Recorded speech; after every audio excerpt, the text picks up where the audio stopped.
Good afternoon, and thank you for joining us for today's National Conference of State Legislatures webinar on federal infrastructure funding. My name is Ben Hush, Senior Committee Director for NCSL's Natural Resources and Infrastructure Committee, and I'll be your moderator for today. This is the last webinar in the committee's 2018 spring webinar series. And over the past 2 months, we've explored a variety of topics, including solar energy, the Volkswagen class action settlement, rebuilding before and after a natural disaster, and the 2018 Farm Bill. To find recordings of all our previous webinars, please visit our website at www.ncsl.org. But back to our focus today. Before I introduce our two great speakers, I just want to review a few housekeeping items.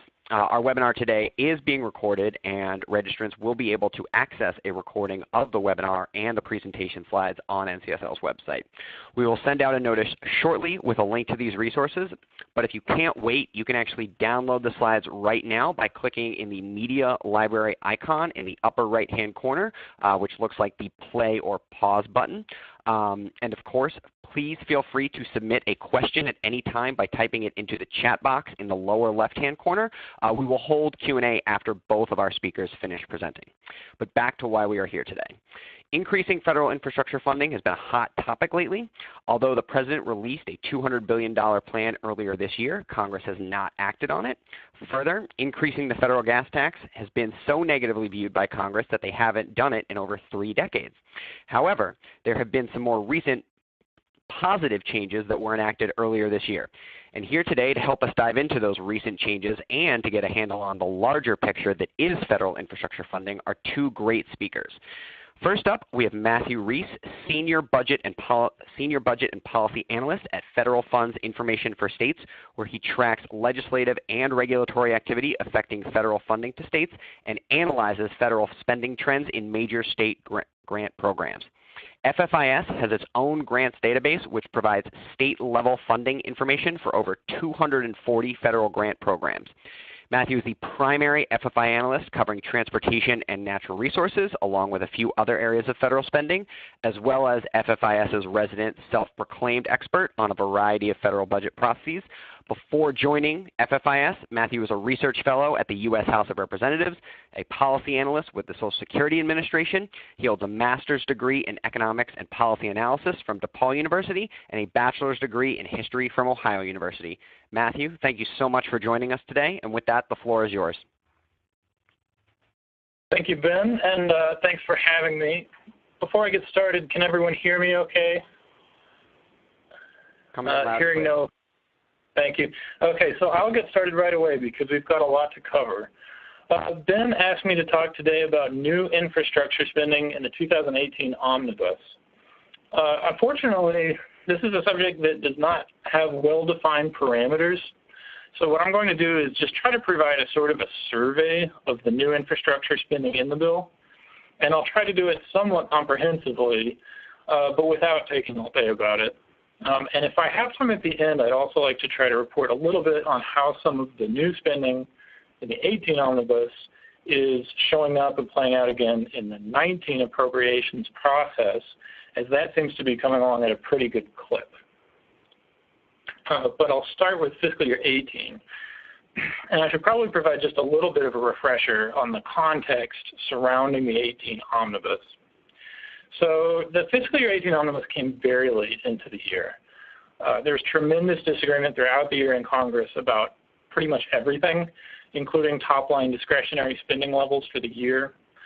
We started the year with several short-term continuing resolutions, and then in February, working to avoid a government shutdown, Congress finally reached this massive bipartisan agreement on nearly every one of their major critical points of business for the year and even into the coming years. They passed a 6-week continuing resolution through March 23rd. They set top-line spending levels for both fiscal year 18 and fiscal year 19. They suspended the debt ceiling for a year. They resolved other matters related to disaster assistance, healthcare programs, taxes, and other matters. It seemed likely that disagreements about the discretionary spending levels in particular were resolved largely by throwing money at the problem. The Democrats had pushed for parity on defense and non-defense discretionary spending increases.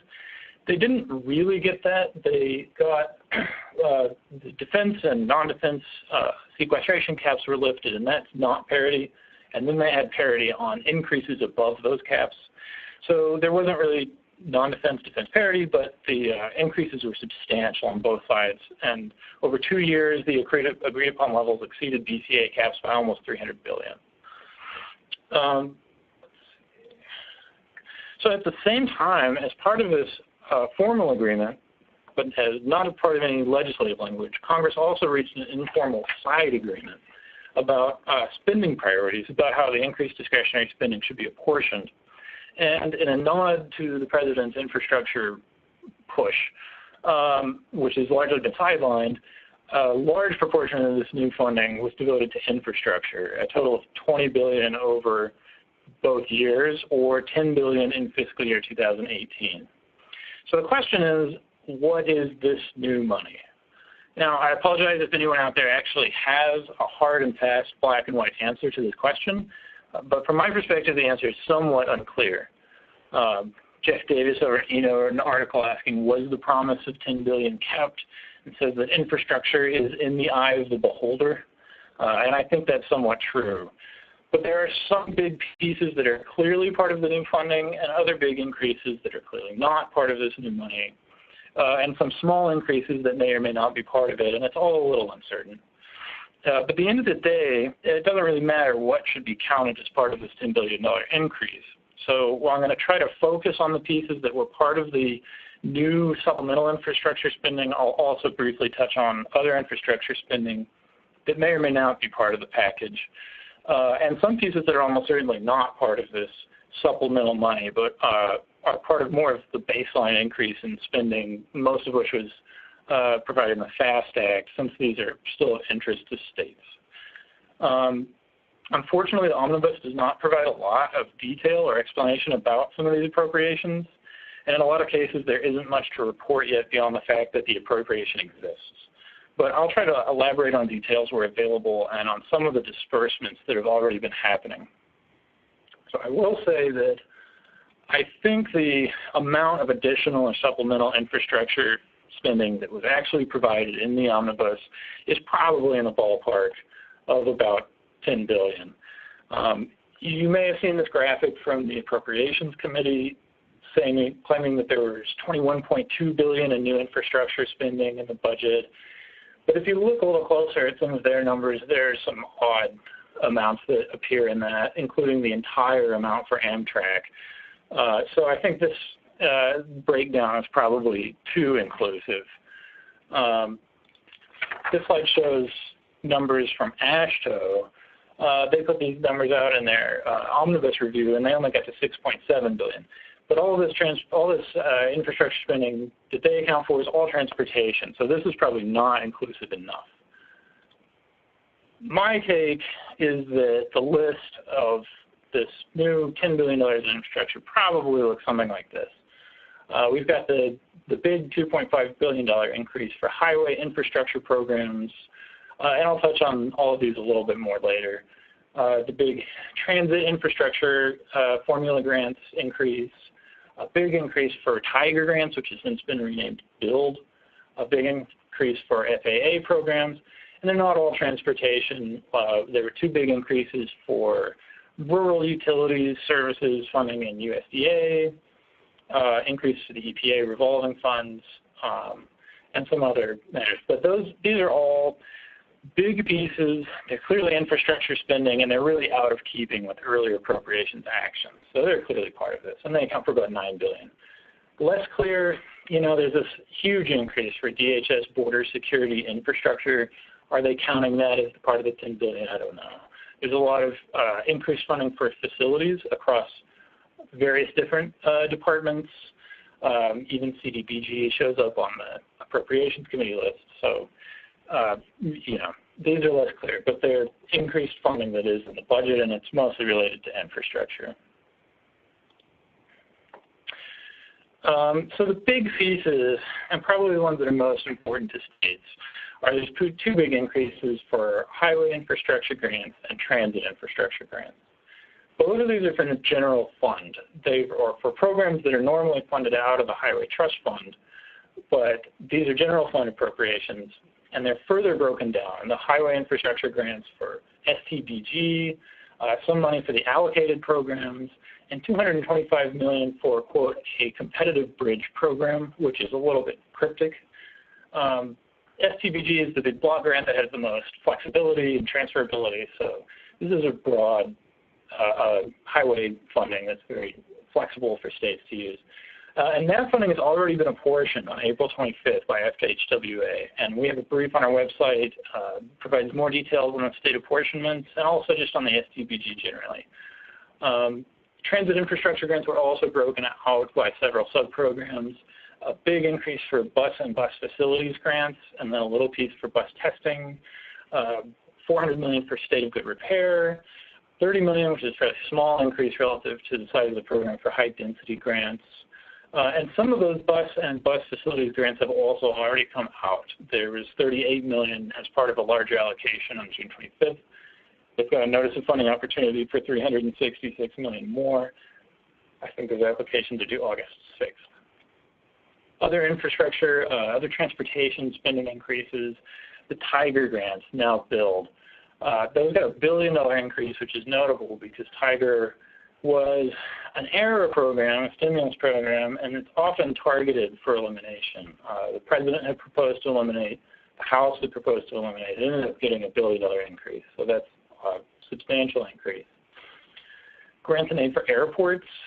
This was a separate appropriation, a little bit apart from the Airport Improvement Program grants for grants prioritizing small and rural airports. Some AIP funding for fiscal year 18 has already been dispersed. I don't think that includes the supplemental funding.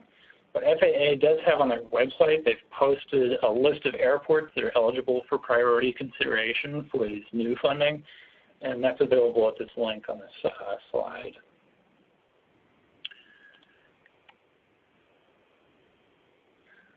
A lot of the new transportation funding seems to go to rail projects. Consolidated Rail and Infrastructure got a $525 million increase. $250 million of that is for these positive train control implementation grants. The FAST Act provided $250 million for positive train control implementation, and states have until December 31st, 2018 to implement these programs, and this seems to be another $250 million injection for funds for that purpose. Federal-state partnership for state of good repair, which is a rail program, got another really big increase from $25 million in 17 to $250 million in 18. Amtrak got a substantial increase, and also this little restoration enhancement grants got a $15 million increase from $5 million to $20 million. Some other transportation and motor carrier safety grants. The House, I believe, had requested $100 million for autonomous vehicle research and development, and the Senate had wanted $87 million for border facility modernization. They both got their pieces. University Transportation Centers was funded under the FAST Act. That got another $15 million for competitive grants for National Congestion Research Center. The Highway Traffic Safety Administration grants. This is a supplemental appropriation from the general fund of $11.5 million for high visibility rail crossing and impaired driving pilots. I'm not really sure if that's part of this infrastructure spending or not because it's a supplemental fund, but it's also something that Congress has done in the past, is supplemental funding in the omnibus of general funds, not highway trust fund amounts, but I've included that. So those are the big transportation increases that seem to be part of this $10 billion. There are others, but I'll touch on them in a minute. They're not all in the Department of Transportation, though. USDA also got increases within the Rural Utility Services account. This rural broadband infrastructure, $600 million, loan and grant pilot program. This seems to be a new program, or at least a new appropriation, whereas this rural water and wastewater, $500 million, also within Rural Utility Services. That seems to be a big increase for a program that already exists. There's a specification that at least some of it must be for loans. Water and wastewater got a lot of funding. EPA Clean and Drinking Water State Revolving Funds each got large increases, sort of split proportionally between the two. The WIFIA program got a $33 million increase. A big theme in the president's proposal is that they'd like to leverage funding into outside investments, and that's something that works with WIFIA well, so that got a large increase. So those are the big pieces that seem to be part of the $10 billion increase. In addition to that, there were what I would call baseline increases in funding that probably were not part of that package, but are still significant increases for states. The bill provides the FAST Act obligation limitation for FHWA highway formula grants, which is about a $1 billion increase. It provided the FAST Act obligation limitation for transit formula grants. It's actually a small decrease. Provided FAST Act levels for highway traffic safety grants, which is a substantial increase. And then capital investment grants, it got a $200 million increase, but that's actually in keeping with prior years. It's gotten about a $200 million increase for the last few years. So that may not be part of that, but that's also new transportation funding that's in the omnibus. A few other matters in the omnibus, they extended FAA, which needs reauthorization. It expires September 30th, 2018 now. The House passed a 5-year bill, but I've been led to believe this is a fairly non-controversial, non-contentious extension, but that does need a reauthorization. The omnibus actually also included it continued a provision allowing states to repurpose earmark funding that's 10 years old and hasn't been really obligated for projects that are within the same geographic region. And then there was also this emergency relief program funding, $1.3.7 billion for highways and $300 million for transit for the emergency relief programs. That was part of the Supplemental Disaster Appropriations Act, but that's also new fiscal year 18 transportation funding. And if I've got a quick minute, just the 2019 outlook. The BVA, the budget agreement, is going to serve as the budget resolution for 2019. The House is acting. The Budget Committee passed a budget resolution, but it's not going to pass in the Senate. It's being moved for political reasons. It got a lot of language about entitlement cuts, but not a lot of details. So really the BVA is going to serve as the law for the top-line spending. What that means is without a budget resolution, there's going to be no reconciliation. So we're not looking for a big tax proposal or anything like that. We're expecting the president's budget will probably be largely ignored again, and that's already playing out in the House and Senate appropriations that have moved to date. They're mostly ignoring the large elimination and reduction requests that are in the president's budget. And then just a quick look at what we know so far on the 2019 spending. It looks like many of these new infrastructure pieces are reappearing in the regular appropriations bills that we've seen so far, but in different levels. Both in the House and Senate are increasing the additional funding for highway grants, infrastructure grants, particularly in the House, and then reducing increases for other programs down to $500 million or $750 million for airports, and then taking the Tiger down as well. And we have a budget brief that I believe actually went out today in which we detail transportation and housing and urban development appropriations work to date in the House and Senate. We'll also be sending out budget briefs soon on other appropriations bills because it looks like they're all moving. So I'll leave it there. If there are questions that don't get answered today, you can email me and I can try to provide more information on some of these new funding streams. Again, some of them, there isn't a lot of information to provide, but I can send what I have. Let's see. And on our website, you can find briefs about all of the things that we've touched on today, and also our database where we have state-level funding for a lot of programs and other information as well. And with that, I think I'll turn it back over to you, Ben. Great. Thank you so much. And I'm just going to, first off, Matthew, thank you so much.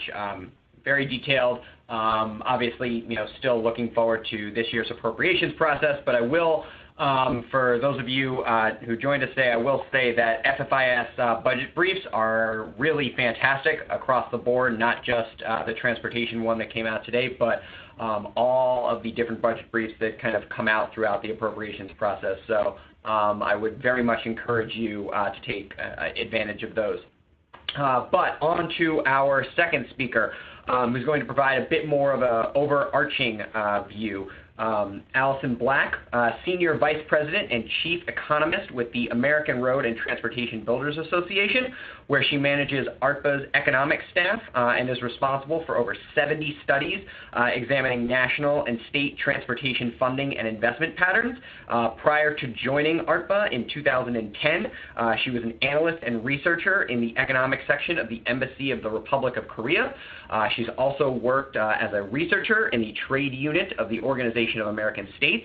Prior to that, she completed her PhD in economics at the George Washington University and holds a master's in international economics and Latin American studies from Johns Hopkins School of Advanced International Studies. Allison, thank you so much for joining us today, and with that, the floor is yours.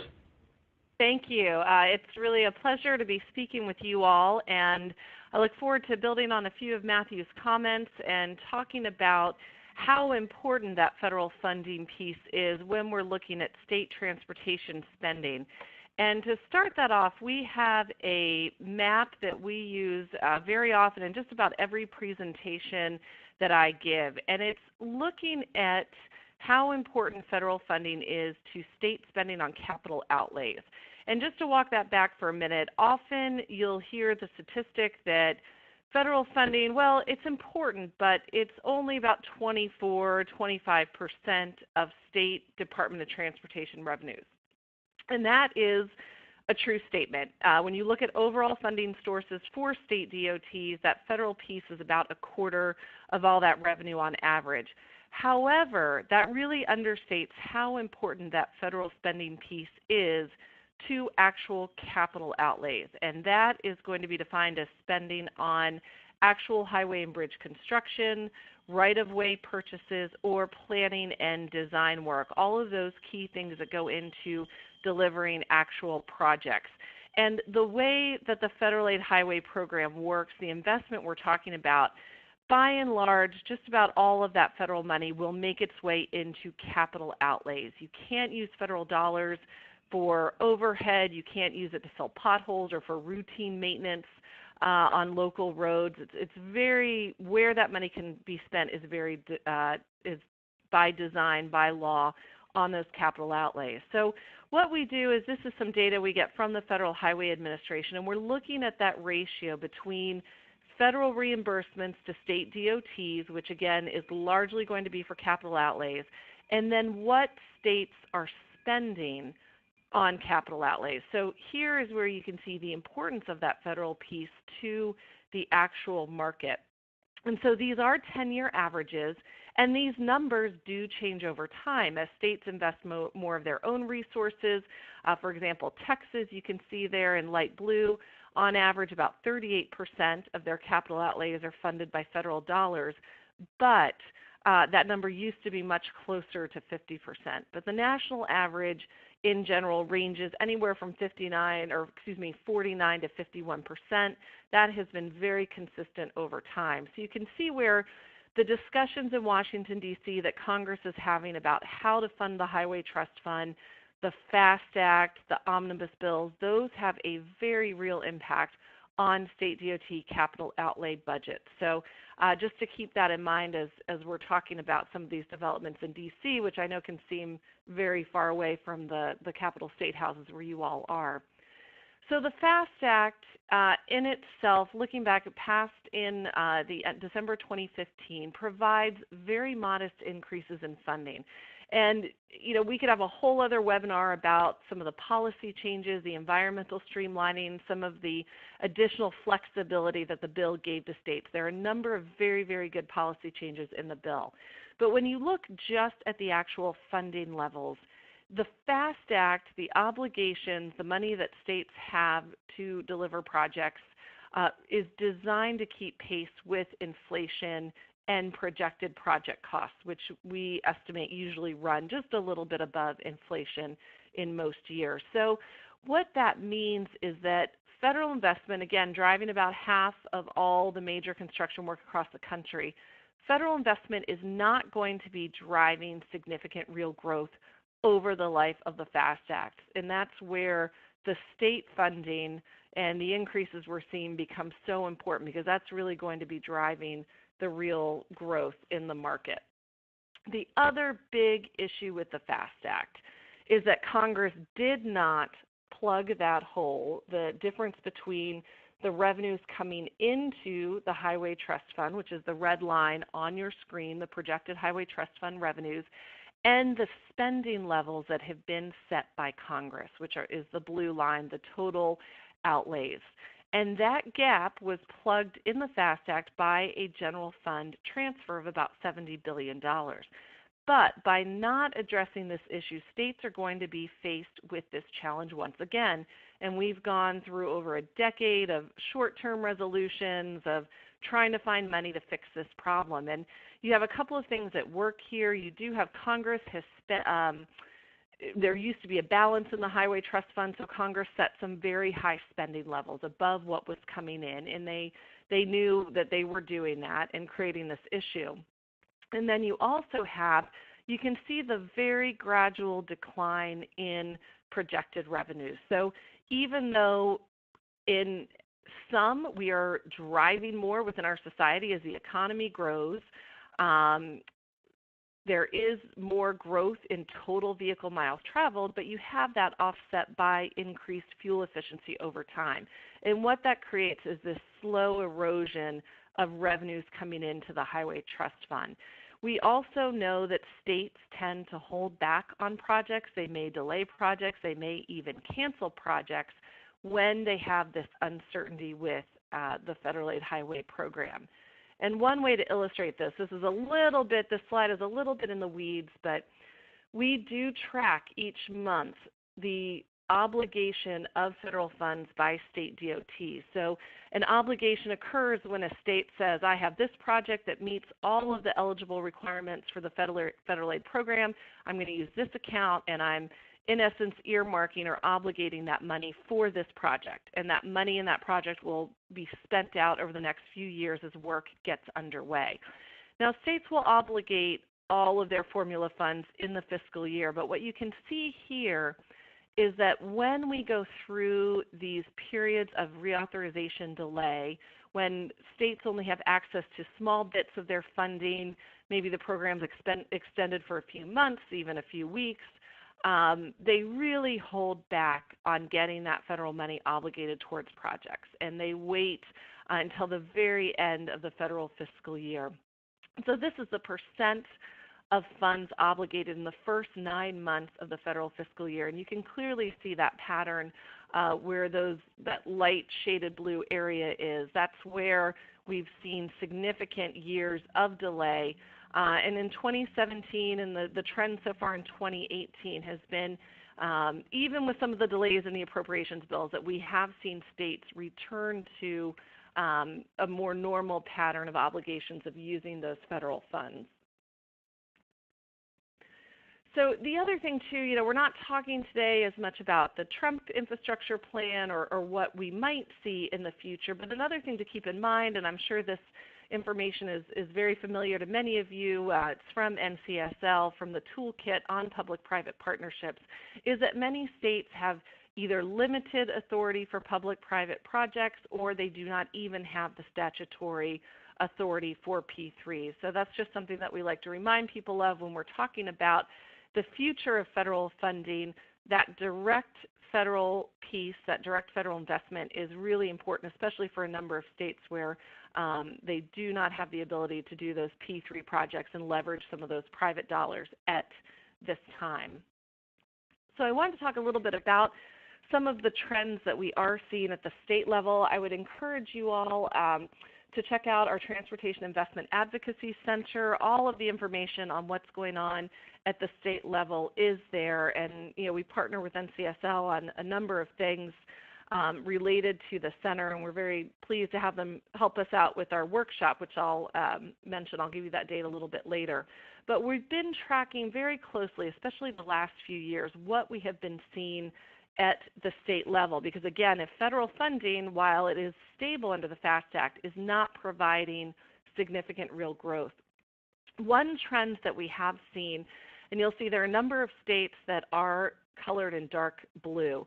Those are states that have approved 2 or more transportation funding related measures in the last 2 years, from 2015 to 2017. So what we look for when we track this information is anything related to transportation funding. So it could be a bill to authorize P3s or to authorize local governments to raise revenues on their own through bond measures. It could be a one-time transfer of general fund money for transportation purposes, or an increase in a gas tax or some other reoccurring revenue. But there is a multi-year approach. Many of these initiatives take several years to work their way through the legislative process. And again, it is not uncommon to see states pass several measures over several years. For example, Wyoming passed a gas tax increase in 2013 and then came back a few years later and increased some of their registration and vehicle fees. Georgia as well passed a revenue increase in 2015 and then passed a measure shortly afterwards allowing local governments to have their own transportation ballots and raise revenue. So we have seen this pattern, as well as another approach is that states are not just raising their gas taxes, even though that's still a key component of a revenue increase. We're also seeing packages where it's not just the gas tax, but motor vehicle registration fees or license fees. Electric vehicle fees is also something where we've seen a lot of movement. In 2016, there were only 9 states that had any sort of electric vehicle registration related fee, and that doubled through legislation the next year. There are now 18 states that have some sort of fee. So states are really trying to grapple with this revenue issue and raise their own revenues for transportation. So we are seeing that. And this year we're tracking over 209 bills, and this is pretty good amount, especially for an election year. But you can see that many states that even have passed revenue increases have introduced some sort of additional legislation. And many of these bills, as you all know, will die in committee. They might not make it out for a full vote, but again, it just shows you the number of states that are at least introducing some of these measures. So as I mentioned, when you look at all of the states that have passed just motor fuel gas tax related measures, we use 1997 often as a starting year. That was one of the last years we saw a significant increase in federal investment. But there have been 31 states that have raised those revenues 51 times over the last 20 years. And then when you add in bond measures, one-time increases for transportation, there has been quite a bit of activity at the state level over the last 20 years to raise transportation revenues. And we have seen quite a bit the last few years, and we've been long overdue for some state transportation increases. The challenge, and one of the questions that I get, is that despite 26 states raising their gas taxes, 27 at this point, including Oklahoma, just since 2013, when you look at the real value of highway and street construction work, there is a significant lag at this point between some of the revenue increases we've seen recently and the actual construction market. So this is adjusted for inflation and project costs, so you can get an idea of the real market trends. And you can see the very big decline that's shaded after the Great Recession in 2008. We had a bump from some of the stimulus funds, but then states really did start to pull back on their own state spending. Federal investment at this time was very steady, even growing from some of the ARA funds. And this is a very typical pattern that we see after a very big recession like we saw in 2008. So we did have a market drop that bottomed out in the end of 2013, and we did start to see a very nice recovery. What we expected, we were about halfway through that recovery, and the market has really stalled over the last 18 months. And we have seen this as well in the bridge market, which you do notice this is much more of an upward trend over time. We did not see the same big pullback in bridge work that we did with highways and streets, and there are a couple of different dynamics going on there, which I'm happy to get into that in the question period if folks really want to take a deeper dive. But you can see the trailing off, a little bit more of a downturn the last year and a half, even a little bit more than we typically see with the bridge cycle.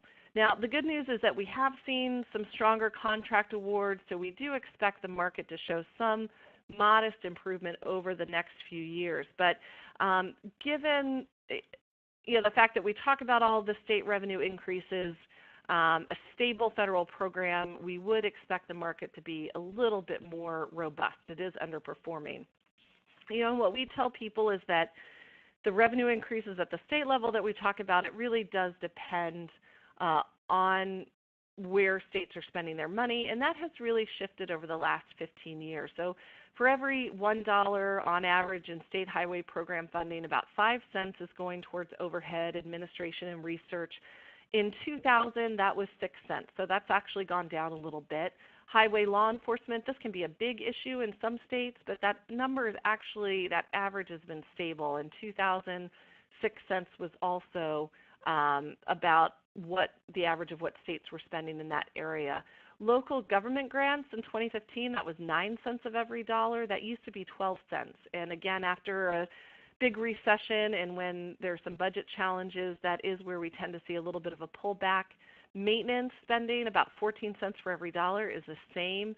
What has increased, in 2000, bond interest and repayments was about 8 cents of every dollar of state DOT spending, and that has increased to 17 cents. So that is a challenge as states take on more debt. That does have to be repaid. And then capital outlays, you can see we do have an estimate of the federal piece of that, but that used to be 53 cents of every dollar, and we have seen that gone down a little bit to 48 cents. So again, every state, this graph would look a little bit different, but those are the averages. So you can imagine all of the challenges and pressures of running state DOT programs. There are a lot of other areas where those revenue increases are going, not just capital outlays. So the market impact of some of the increases we have seen can really depend on how those measures are structured. The other big challenge is state and local finances in general. And one of the best indicators long run of how much state DOTs and state governments will spend on transportation of their own money has to do with the overall outlook and health of their budget, not just motor fuel revenues, but overall areas. And as states have faced increasing challenges paying with pensions, Medicare, healthcare costs, that definitely has an impact on the available resources overall and what additional funds can be put towards transportation. So this is another challenge. You can see that more and more states have had to make some mid-year budget cuts, have some challenges with revenues and their state budgets, and that absolutely has an impact on how much they can put towards transportation funding. So with that, the last few things I'll say about some of the research we do. I've been at ARPA for a number of years, and we've always tracked state and local ballot initiatives. There is no question that popular support for transportation investment has continued to be very, very strong. We have tracked thousands of initiatives over my tenure since I've been at ARPA, and we are expecting to see a record number coming up in the November election. We're already starting to pull those together, and I think we're really going to see a large number of state and local measures. And on average, 74% of those measures are approved. We've seen this really change the landscape in states like California, and we saw a number of initiatives in Georgia this last cycle in 2017, so we expect to see this trend continue. The other myth that we are out there, well, it's not a myth, but the idea that transportation is bipartisan, that is very true. And you can see here, just looking at the gas tax increases that I mentioned, states where there has been a Republican legislature and governor in charge. Republicans have really been leading the country in increasing transportation revenues at the state level over the last few years. So this also actually holds when you get down to those ballot initiatives I mentioned at the local level. We've done some analysis where counties that lean both either more Republican or Democrat still tend to approve transportation in the same, with similar approval rates. And then finally, this is one myth that we hear quite a bit, is that if folks vote for a gas tax increase, they will not be reelected. We have looked at election returns for, at this point, probably close to about 3,000 state legislators, and overwhelmingly, I think when you add all those numbers up, 91% of those state legislators that vote for a gas tax and stand for re-election do return and win their seat. For those who voted against a gas tax increase, the return rate is 93%. We just looked at the primaries for 2018, and that number is 98%. So of 98% of all the state legislators that voted for a gas tax increase and stood for re-election won their primaries. So, Nebraska is the one exception there, that's 67%, and we did some research, and I think that had a lot to do with some other issues, including the death penalty that were going on at that time. So for most states, we see well over 90%. So I'd encourage you all to please take a look at the website. Contact us if you have any more questions. We have some model legislation, model language on there, as well as a lot of reports about what states are doing to fund transportation in their states. And I mentioned the workshop we have is July 18th in Washington, D.C., and we work closely with NCSL. They help us put together a great panel of state legislators that we do during our lunch, and we also have some other advocates that will be speaking that day and sharing best practices. So please reach out to me or my colleague Carolyn Kramer if you have any questions about some of the things we're doing at the center. And with that, I will turn it back to you all, and happy to answer any questions that come up. Thank you, Allison. Really great overview. I would now like to shift to the final portion of today's webinar, our question and answer. And we do have a few questions that have already been sent in, but don't forget, if you have a question, please type it in the box on the left. And as a reminder, this webinar is being recorded and will be made available. So Allison, maybe I'll start with you. It's kind of going back to one of your earlier slides, looking at kind of the solvency issues with the Highway Trust Fund. And, with the end of the FAST Act, I guess now more than halfway through, ending the end of fiscal year 2020, if I remember correctly, or September 2020, and that gap returning. And is that gap something that, is addressable, I guess, if you will, by a federal gas tax increase? Would it take another general fund transfer, or is it, something more concerning, talking about kind of the increasing fuel economy of motor vehicles, the rise of electric vehicles, if that kind of makes sense? Yeah, that's a great question. Congress is going to have to do their job, and they have three options. They can raise revenue. That could definitely be through a gas tax. That traditionally has been the most straightforward way to do that. And I think part of that gap that we're seeing is because that rate has not been increased since 1993. So the purchasing power of that money has diminished significantly. So they can raise revenue, they can borrow money from the general fund, which is extremely, extremely hard to do. That's why the previous bill, MAP 21, was only 2 years in duration. It takes a lot to find that money. Or they could, the third option is to cut the program. And occasionally there is talk about that. Congress has never taken that action, so I don't think there's a lot of appetite for that. But yes, you could address that issue by raising the gas tax rate or finding some other sort of reoccurring revenue. The general fund issue is, that just is a Band-Aid over the problem. It doesn't address the root issues. And I think this is where, we talk about the money that was recently through the appropriations process. It's interesting because that money does not have to be obligated within 1 year. States have several years to actually use those additional appropriations funds. So I think it's going to be interesting to see how quickly that money is used that we're talking about, because we do know that states start to pull back on their projects and awards well in advance of when this looming issue is going to come with the Highway Trust Fund. We're starting to hear some talk about that, and I would expect even as early as 2019 and 2020, we'll see some states pull back. So, we could see states kind of holding on to some of this additional appropriations money as this uncertainty looms, and maybe waiting and using some of that later, kind of delaying the market impact of that increase. Okay, and that's actually a great segue for me. Matt, maybe just turning to you real quick, you talked a lot about, with very specific detail on where the, I'll just say approximately $10 billion in infrastructure was allocated. Maybe if you could kind of just quickly, and I apologize if I missed this, how does that compare to kind of annual levels, from 2017, 2016, is the $2.5 billion or so of that $10 billion that was, allocated to the programs generally funded with Highway Trust Fund dollars? I mean, is that, a 5% increase, 20% increase, kind of, if you could kind of put that in perspective, I guess.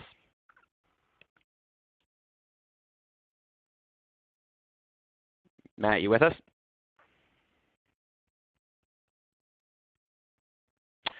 All right, we may have lost Matt. So Allison, I'm going to go back to you. That sounds good. I'm still here. Great. So obviously one thing that's been in the news a lot lately, basically every day, is the potential for a trade war, especially, the steel and aluminum tariffs. Is that a concern for states in terms of increasing projects if we see reciprocal tariffs, or is that kind of maybe more a minor concern? Yeah, that's a great question. And I think, we have members and look at this issue from a lot of different angles. And especially when I speak with our contractor members, I think one of the biggest challenges with the steel tariffs in that discussion is the uncertainty that it introduces. And that uncertainty often makes its way into bids and contracts and pricing. So we spent a lot of time looking back at the Bush steel tariffs and that impact on the industry, and things were very mixed from the contractor perspective. Some folks saw increases, some did not. So it's hard to categorically say that the tariffs will cause all steel prices and all products to rise. But I think you are correct that the uncertainty and a larger trade war are issues that would have a larger macroeconomic impact. And you think about those state and local finances, and if they're being pulled and squeezed in different ways because of a larger trade war, and that's impacting overall revenues, that's where I think it has a larger impact on spending trends in the industry. Great. And I know this isn't exactly a federal question, but it does deal with kind of the surface transportation funding.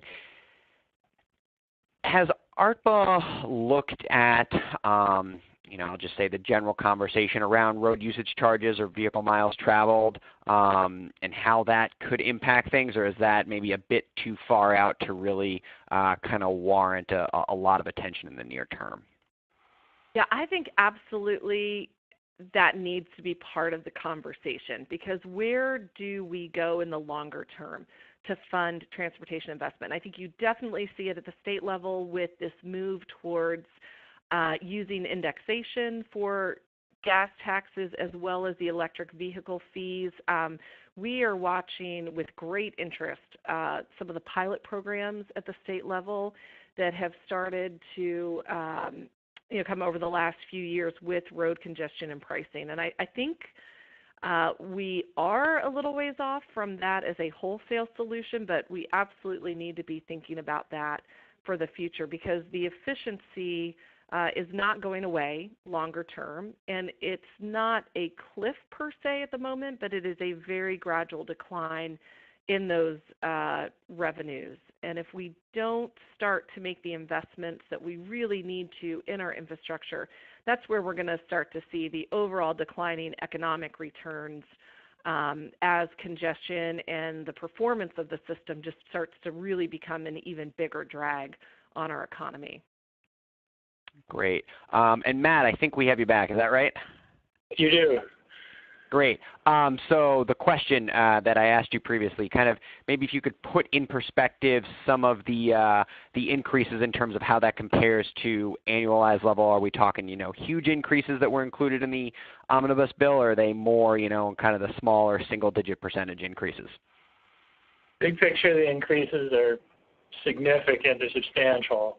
I don't have percentage increases in front of me right now, but I think that transportation spending something like $9 billion above fiscal year 17 levels out of a total of $70 billion for the whole transportation account. So it's a substantial increase. At the program level, it really is across the board. Some of these programs saw, like urbanized areas saw an increase of $30 million. Well, it's actually really kind of a pretty marginal increase compared to prior years. Whereas the buses, $400 million increase is really doubling that account. So it really was across the board on a program-by-program level. But overall, for the transportation account in particular, it's a really substantial increase. Great. And one other question I had, and I apologize if I missed this part, because I had been trying to do, months ago when this came out, one thing that I had read about was this, and I'm putting this in air quotes, although you can't actually see it, is a competitive bridge program. And $225 million, I believe, was supposed to be set aside for it, but I haven't really seen anything on that. And I hate to kind of put you on the spot, especially, if maybe if you presented on it, but maybe if I could just kind of get your thoughts on if maybe I've missed some details on that, or what that might be about. Yeah, that's one of the more interesting new appropriations in the bill. But I won't try to cycle back to my slides, but a piece of the new highway funding for a $225 million competitive bridge program, and there really wasn't a lot of additional information provided. It just said it should be set aside for states that have a population density of less than 100 individuals per square mile. So it's sort of a rural program. But that's really all that was said in the bill. And I haven't seen anything really come from FHWA on it. They announced on their website that they're going to have a notice of funding opportunity in late June. But it hasn't appeared in the Federal Register yet, to my knowledge. So here we are in late June, and we may get more information on that soon. But that may be a new bridge program, or maybe they mean to resurrect a program. I think in 2012 was last funded. There used to be a sort of dedicated bridge program as part of the federal highways, but or it may just be a new program that is maybe trying to address some of this bridge funding decline that Allison touched on. So I don't know. I'm interested to see more information in a notice of funding opportunity, which hopefully is coming soon. I guess we'll have to go through tomorrow's Federal Register. With that, not seeing any other questions, I'd like to extend a final thank you both to Matthew and Allison, and of course thanks to all of you, our attendees, for participating in today's webinar. As a reminder, a recording of the webinar and the presentation slides will be made available shortly, but of course if you'd like the slides you can download those now. And to listen to the committee's previous webinars, please visit ncsl.org. Finally, don't forget to register for NCSL's 2018 Legislative Summit in Los Angeles, July 30th through August 2nd. And again, thank you for your continued interest and support of NCSL, and have a great day.